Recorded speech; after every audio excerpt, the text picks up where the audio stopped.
Hello अस्सलाम वालेकुम। कैसी मेरी प्यारी प्यारी बहनें। आज मैं अपनी बहनों के लिए और भाइयों के लिए कुछ अपनी ज़िंदगी कुछ ऐसे वाक़यात लेके आई हूँ, कुछ ऐसे मौज़ात जो मेरे साथ हुए हैं वो मैं आप लोगों के साथ शेयर करना चाहती हूँ, ताकि जो मेरी बहनें परेशान हैं और किसी माली मुश्किलात का शिकार हैं या जिनकी औलाद नहीं है, और हो सकता है कि मेरे इस वीडियो से किसी का भला हो जाए।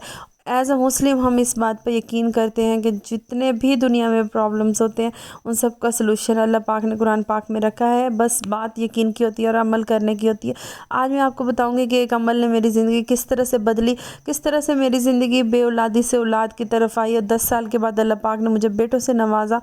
वो मैं आप लोगों के साथ शेयर करूँगी। और इस जो वज़ीफ़ा मैं आपको बताऊंगी उस वज़ीफ़े को मैंने तकरीबन 2 हफ़्ते किया। उसके बाद मुझे अपनी ज़िंदगी के 3 ऐसे ख्वाब पूरे होते नज़र आए जो कि बज़ाहिर मेरे लिए इम्पॉसिबल थे।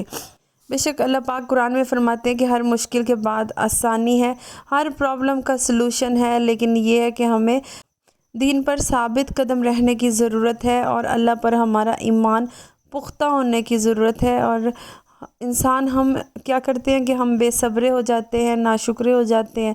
अल्लाह पाक ने हमें बेशुमार नेमतों से नवाजा है, उनमें से एक नेमत औलाद भी है। औलाद का नेमुल बदल इस दुनिया में नहीं है। जिन लोगों के पास औलाद नहीं है वो समझ सकती हैं कि बे औलादी कितना बड़ा एक कुर्ब, एक बहुत बड़ी आजमाइश है। और मैं ख़ुद इस पीरियड से गुज़री हूँ, क्योंकि मुझे अपनी शादी के शुरू के 4-5 साल बच्चे नहीं हुए, तो मैं इस डिप्रेशन के फ़ेज़ को समझ सकती हूँ कि माँओं पर क्या बीतती है, सोसाइटी का किस हद तक प्रेशर होता है और किस हद तक हम डिप्रेस्ड हो जाते हैं। लेकिन ये है कि हमें अल्लाह पाक से उम्मीद लगाए रखनी चाहिए और कभी भी उम्मीद का दामन नहीं छोड़ना चाहिए। बचाए डिप्रेशन के हमें पॉजिटिव सलूशन ढूंढना चाहिए, क्योंकि मोहम्मद पाक का भी फरमान है कि मायूसी जो है वो गुनाह है। हमें मायूस नहीं होना है। अगर हम मायूस हो जाएंगे तो हम डिप्रेस्ड हो जाएंगे और चीज़ें फिर वर्स्ट से वर्स्ट होती चली जाएंगी। ठीक है, हमें पॉजिटिव रहना है, अपने अंदर पॉजिटिव तब्दीली लेके आनी है। अल्लाह पाक के कलाम में बहुत ज़्यादा बरकत होती है। आज मैं आपको एक ऐसा वाक़या बताऊंगी जो कि मैंने अपना खुद एक्सपीरियंस किया। और मेरी भाभी और मेरी एक ही दिन शादी हुई थी और शुरू के चंद साल हम दोनों की औलाद नहीं हुई थी, और मैं और मेरा भाई बस 2 बहन भाई हैं, तो ना उनके कोई बच्चे थे ना मेरे। तो ये एक बहुत बड़ी आजमाइश थी अल्लाह पाक की तरफ से। लेकिन शुक्र है अल्हम्दुलिल्लाह, अल्लाह ने मुझ पर भी करम किया, मेरे भाई पर भी करम किया। जो वज़ीफ़ा मैं आपको बताने लगी हूँ उसकी कुछ कंडीशंस हैं। सबसे पहले तो आप इस यकीन के साथ ही ये वज़ीफ़ा करेंगी कि अल्लाह पाक ज़रूर आपके दिन बदल देंगे, और जो इस मकसद के लिए आप ये वज़ीफ़ा कर रही हैं वो इंशाल्लाह इंशाल्लाह अल्लाह के हुक्म से ज़रूर पूरा होगा। यकीन कामिल एक बहुत बड़ी शर्त है।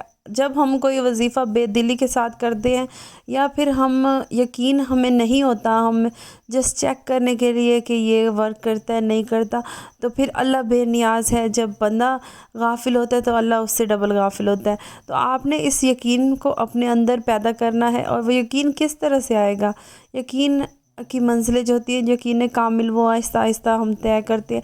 जिस तरह सबसे पहले आपने नमाज़ शुरू करनी है। कोशिश करें कि आप एक भी नमाज स्किप ना करें। जब हम 40 दिन तक मुसलसल नमाज़ पढ़ते रहते हैं तो हमें वो चीज़ हमारे अंदर अडॉप्ट होना शुरू हो जाती है। हमें नमाज में मज़ा आना शुरू हो जाता है, हमें नमाज में अल्लाह पाक से कनेक्शन महसूस होना शुरू हो जाता है। उसके बाद आप सारा दिन अल्लाह पाक से कनेक्टेड रहे। जिस तरह हम अपने फ्रेंड्स एंड फैमिली के साथ कनेक्टेड रहते हैं, इस तरह हमें अल्लाह पाक के साथ भी कनेक्टेड रहना है। अपनी छोटी छोटी बातें अल्लाह पाक से डिस्कस करें, अल्लाह पाक से छोटी छोटी दुआएं करें, और अपनी दुआओं को जब आप पूरा होते देखेंगे तो फिर आपका यकीन अल्लाह पर ज़्यादा हो जाएगा। हम सब गुनाहगार हैं। सबसे पहले हमने जब ये वज़ीफ़ा स्टार्ट करना है, आप किसी भी मकसद के लिए इसको कर सकती हैं, हाजत के लिए कर सकती हैं। आपको कोई फाइनेंशियल प्रॉब्लम है, आपको औलाद की प्रॉब्लम है, सेहत की प्रॉब्लम है, घर में झगड़े होते हैं, हस्बैंड की प्रॉब्लम है, किसी भी प्रॉब्लम के सलूशन के लिए आप ये वज़ीफ़ा कर सकती हैं। सबसे पहले आपने क्या करना है, आपने अल्लाह पाक से अपने गुनाहों की माफ़ी मांगनी है। हम सब गुनाहगार हैं, हम सब से कुछ ना कुछ गलतियां हो जाती है। सबसे पहले आपने क्या करना है, आपने दिल से तौबा करनी है अपने प्रीवियस गुनाहों के लिए, और अहद करना है कि फ्यूचर में आप इस तरह के कोई काम नहीं करेंगी जो अल्लाह की नाराज़गी का बाइस हो। उसके बाद आपने 5 वक्त नमाज स्टार्ट करनी है। कोशिश करें कि आप सारी नमाज़ें पढ़ें, और जितनी भी आप पढ़ सकती हैं अल्लाह पाक कबूल करने वाला, ज़रूर पढ़ें। उसके बाद आप एक टाइम बना लें। आप ज़ोहर की नमाज़ के बाद, इशा की नमाज़ के बाद یا پھر آپ لیٹ نائٹ اگر آپ کی روٹین ہے، جس بھی ٹائم آپ کو سوٹ کرتے ہیں آپ وہ ٹائم بنا لیں۔ 2 رکعت آپ نے پڑھنے ہیں نفل صلاۃ الحاجت کے نام سے آپ نے پڑھنے ہیں، اور پڑھنے اس طرح سے ہیں کہ الحمد شریف پڑھنے کے بعد آپ نے 11 دفعہ پہلی رکعت میں پڑھنے ہیں آیت الکرسی، اور دوسری جب آپ رکعت پڑھیں گے تو اس میں آپ نے جو الحمد شریف ہے اس کے بعد آپ نے پڑھنے 11 دفعہ سورۃ اخلاص۔ اس طرح سے آپ نے اپنے 2 نفل کمپلیٹ کرنے ہیں، اور اس کے بعد آپ نے 11 دفعہ درود شریف پڑھ کے 3 دفعہ یاسین پڑھ کے پھر آپ نے 11 دفعہ درود شریف پڑھنا ہے، اور اس کے بعد آپ نے اللہ پاک سے دعا کرنی ہے۔ دعا کرنے کا ایک اسپیسیفک طریقہ ہے، آپ نے بے دلی سے بالکل دعا نہیں کرنی، نہ ہی آپ نے دعا کرنے میں جلدی کرنی ہے، کیونکہ یہی ٹائم ہوتا ہے جب ہمیں چیزیں اللہ پاک کی طرف سے مل رہی ہوتی ہیں۔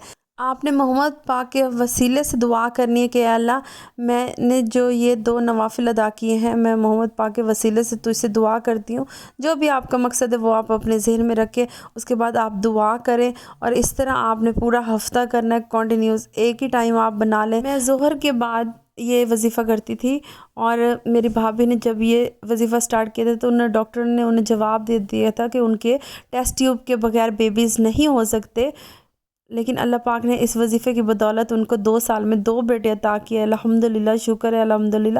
بے شک اللہ پاک جو ہے وہ ہر چیز پر قادر ہے، تو آپ لوگوں نے بھی ضرور ٹرائی کرنا ہے، انشاءاللہ آپ کو ضرور فائدہ ہوگا۔ جو میری بہنیں یہ ٹرائی کریں گی اور جن کو فائدہ ہو، مجھے دعاؤں میں ضرور یاد رکھیے گا۔ ویڈیو اچھی لگی ہو تو لائک کیجیے گا۔ Thank you so much for watching, have a nice day, اللہ حافظ۔